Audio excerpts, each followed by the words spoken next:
people think that whenever you finally choose yourself over your parents, you're gonna have this sense of like freedom and this sense of relief. And in a sense, yes, but what follows right after that is guilt. You are not supposed to want to free yourself from your family. Like, it's just not natural. It's not natural to not want your family in your life. Nobody wakes up one day and they decide, hey, I'm just gonna cut my whole family off. Like, so what, you know? It doesn't work like that. When you have to actually choose yourself over your family, that says a lot. So what follows after choosing yourself is guilt.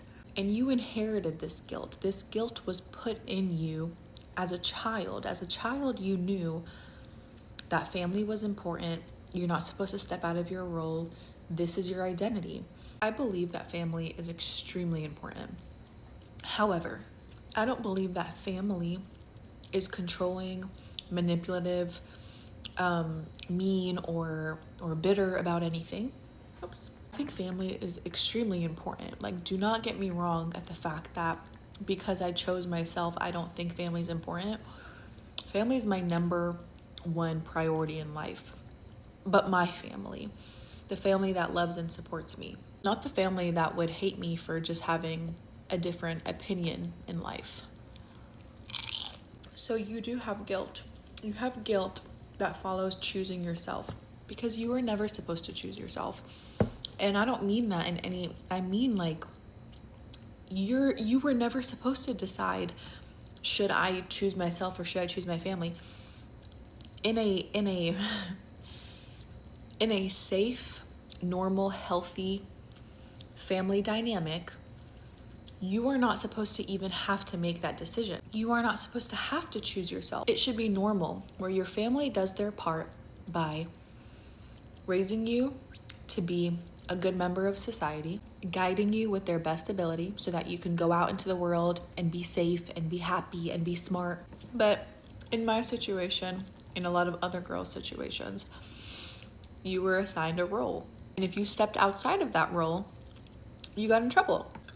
I didn't grow up in a household where exploring and venturing out and questioning things was acceptable. I was raised in a family where this is how it is, this is how it goes, we know what's best for you. That's it. No questions, no nothing, no ands, nothing. Just that. Take that, and that's your life. I don't think that's fair. I was never encouraged to like have hobbies or to explore the world or to figure out who I am as a person. So all you know is your family and what they have instilled in you, right? Values, beliefs, all of that. It's from your family. If you haven't sat down and did the work and thought about really like, who am I? Who am I? Do I believe in these values? Do I believe in all these beliefs that they believe in? You start to question things.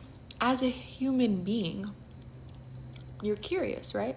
It takes a lot of strength. It takes a lot of strength. It takes a lot of self-awareness, self-reflection. I mean, you have to do the work. As a parent, I will never understand the parents that do this. I will never understand how it's more important to assign a role to your child rather than having them figure out who they are by themselves. That's what life is all about, right? Exploring and figuring out who you are as a person, so that way when you're in the real world, you don't have an identity crisis. I want my son to be as curious as possible. I want him to ask all the questions. I want him to open his mind to the endless amount of opportunities that this world has provided for us. I want him to teach me things. As every generation gains more insight, I don't think it should even be a question that needs to be asked. Like, you should not have to pick between yourself and your family. And if that question does come up where you do have to choose, that's how you know. That's literally how you know that you're coming from a form of control. You're not coming from a place of love. You're coming from a place of control, unfortunately. And when you finally get out into the real world and you don't have your family anymore, you hit some form of identity crisis because you're just now trying to figure out who you are as a person. It's tough. So if you don't do the work, if you don't do the self-reflection, and you're not self-aware of what's going on, it's going to be 10 times harder. So now you have to figure out who you are in your own story, what your role is, what you want it to be, and write your own story. Figure out who you are, what you want to be, what you believe in, what you're passionate about. You, not that thought that's in your head. You have to rip that thought out.